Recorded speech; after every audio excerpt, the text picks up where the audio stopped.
Hi, this is Shannon from No Shelf Control. Thanks for joining me again on the channel this evening. We are down to the very last match of round one in the Tournament of Books, and I can't wait to tell you about it today. So we have two books going head to head again. Those two books are Olga Dies Dreaming by Xochitl Gonzalez. Xochitl Gonzalez? I'm not sure. But it's Xochitl. Xochitl Gonzalez. And the second book is Nightcrawling, and Nightcrawling is by Layla Motley. So Nightcrawling was also chosen as an Oprah's Book Club selection, and neither of the book covers have a blurb on them.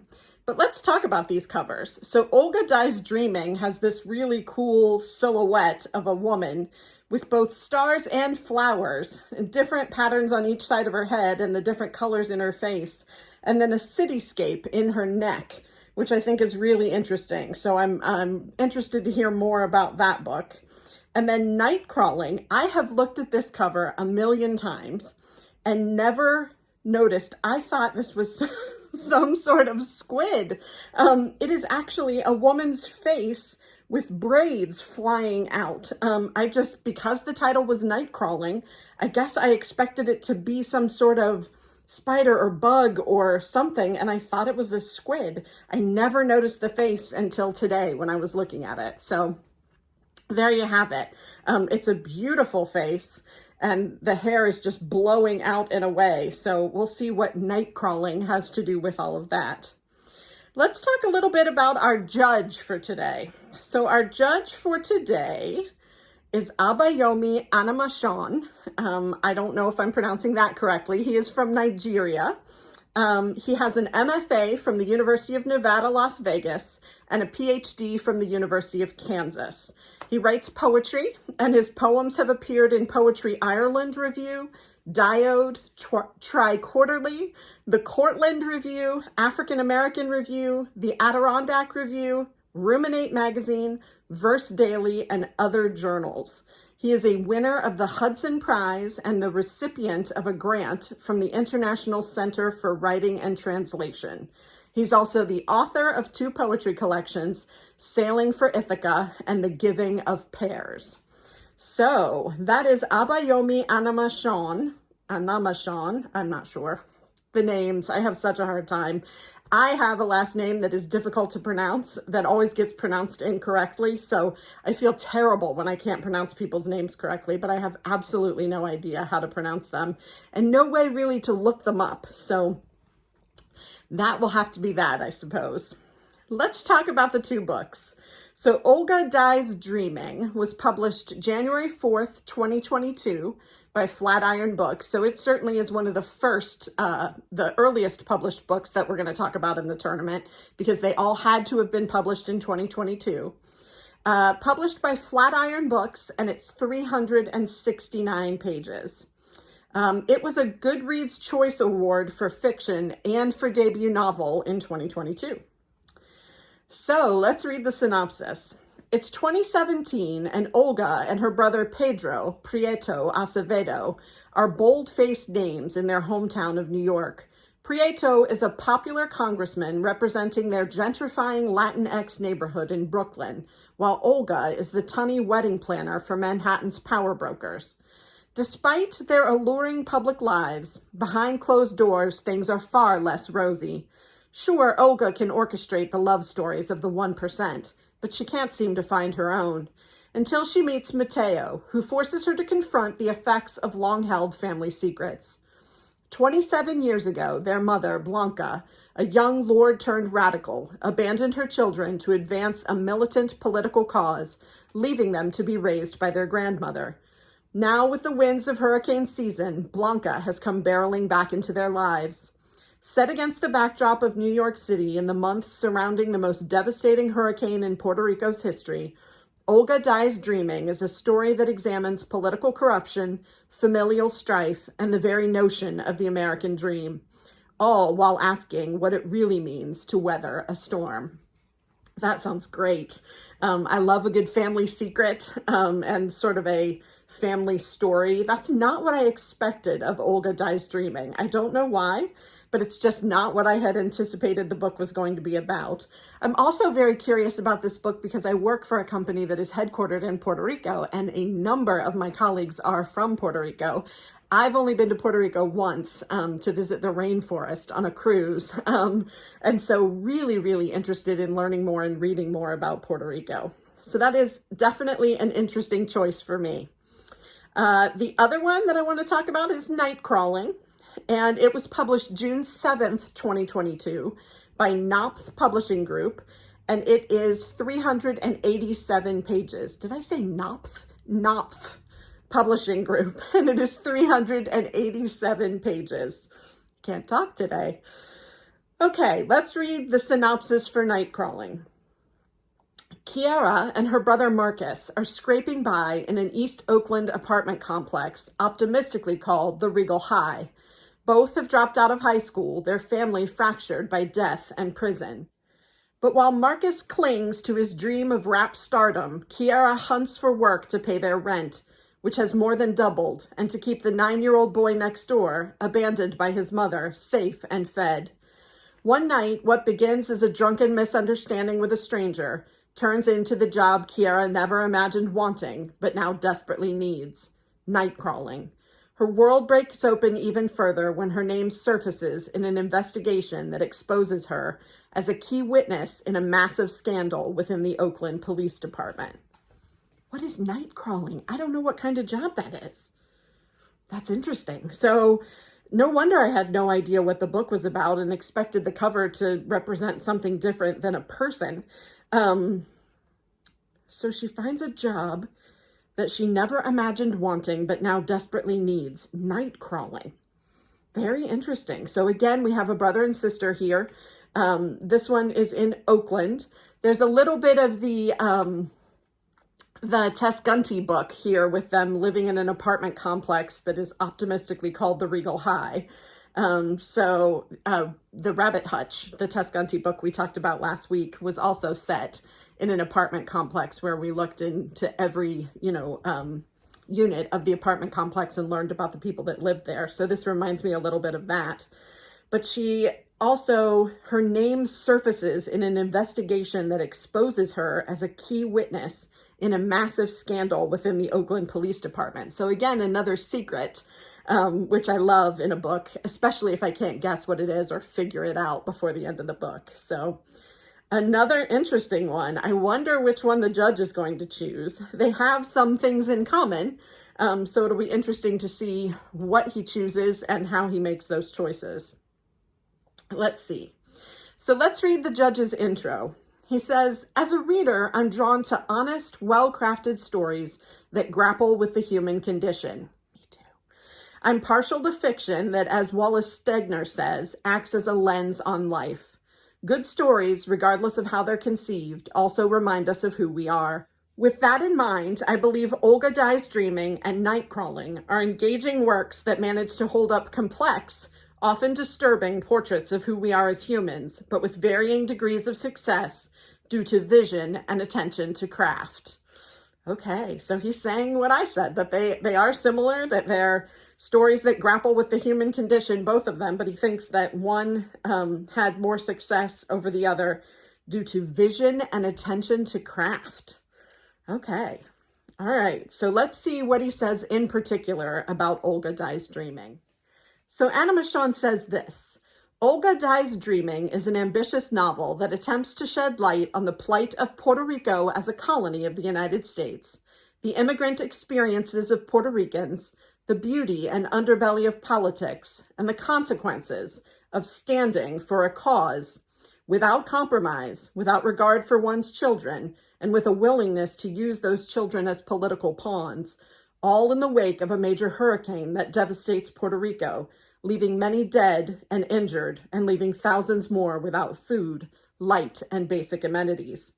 There's much to admire about this novel, which manages to take readers through multiple locations and time frames through the utilization of epistolary and normative storytelling. As an immigrant, one of the Black and brown people the novel talks so much about, I like the mention given to the burden of assimilation, as seen with the letter dated October 5th, 2006. I also like the attention given to Puerto Rico, a country whose people are U.S. citizens, yet the country itself is not considered part of the U.S. Among the strengths of the novel, then, is the willingness to question whether the United States, through its policies, always has Puerto Rico's best interest at heart.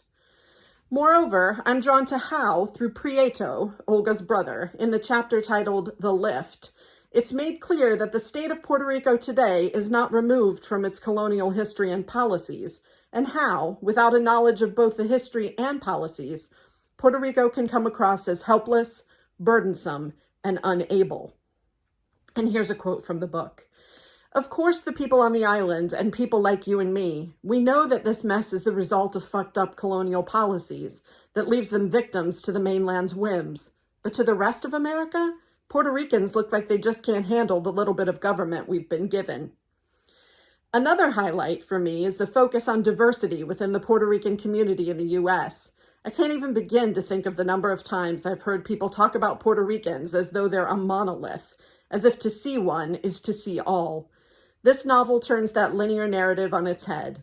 Here, we also get the messy business of family with its shifting loyalties, affections, frustrations, and uncertainties. Against this backdrop is the dynamic between Olga and her absent mother. Olga, the daughter who has found a way to profit from the same capitalist society that her mother, the self-styled revolutionary, seems to be fighting against by being a self-made wedding planner who has no qualms about price gouging members of New York's high society. The novel, however, could have benefited from better pacing. With so many threads, the pacing is aided somewhat by the utilization of letters, sent over the span of 2.5 decades to Olga and Prieto by their mother. However, more attention could have been given to this important component of the storytelling. Also, some of the chapter titles could have benefited from greater consideration.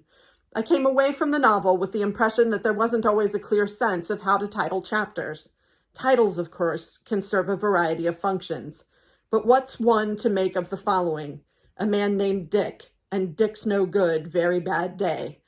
In the end, one wonders if the novel shouldn't have been reduced by a third, and if more shouldn't have been done to arrive at a satisfying resolution. So that is what he says about Olga Dies Dreaming. I think we have a sense of where he's headed with his judgment. One thing that I questioned about his review is he says, there's much to admire about this novel, which manages to take readers through multiple locations and time frames through the utilization of epistolary and normative storytelling. What is normative storytelling? I don't know what that means.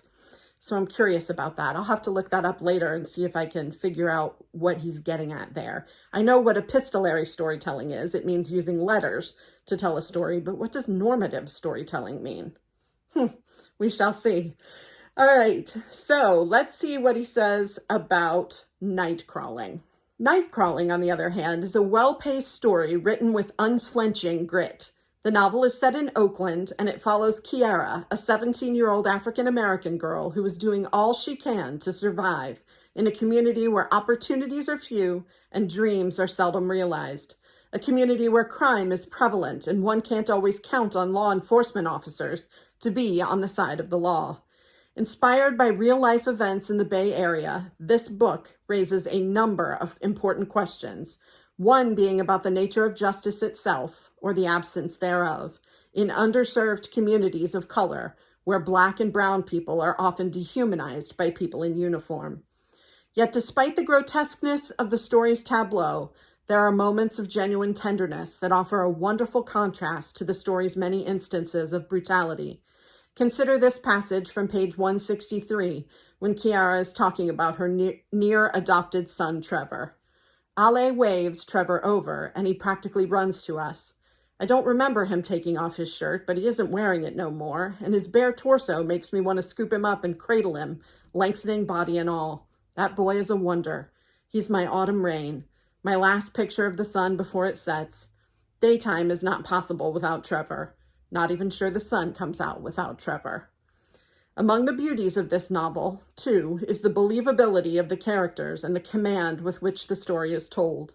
None of the major characters, from Kiara to Trevor, feel flat, and the story is sometimes rendered in such wonderful language that one marvels at the poetry, wisdom, and wit with which the language is conceived. Even if I try to fight them, these are not the men who would care. These are the men who load their guns and point them with a grin, who find a girl in an alley and decide she is theirs. So that is what he says about Nightcrawling. Now, I'm not surprised that with the judge being a poet, he is focused on the wonderful language that one marvels at, the poetry, the wisdom and wit with which the language is conceived.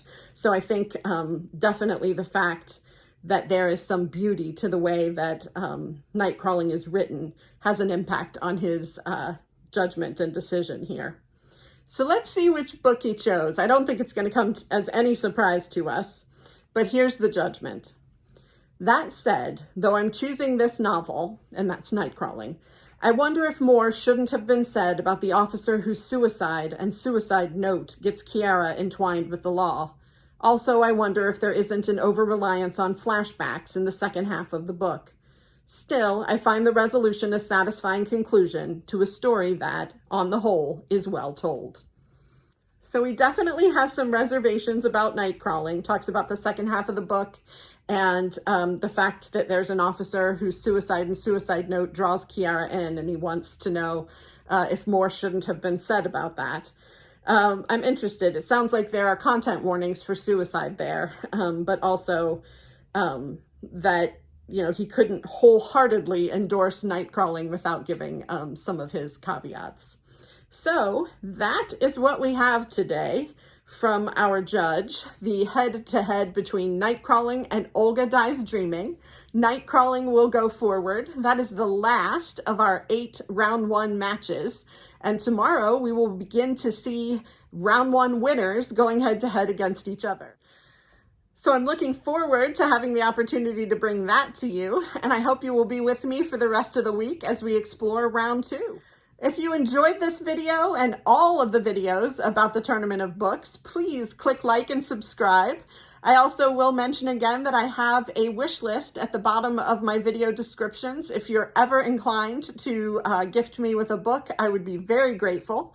Of course, if that's not something you're interested in doing, you are under no obligation. So thanks for listening to me today. I can't wait to come back and talk to you more about the Tournament of Books tomorrow, and I hope you have a wonderful week. Thanks.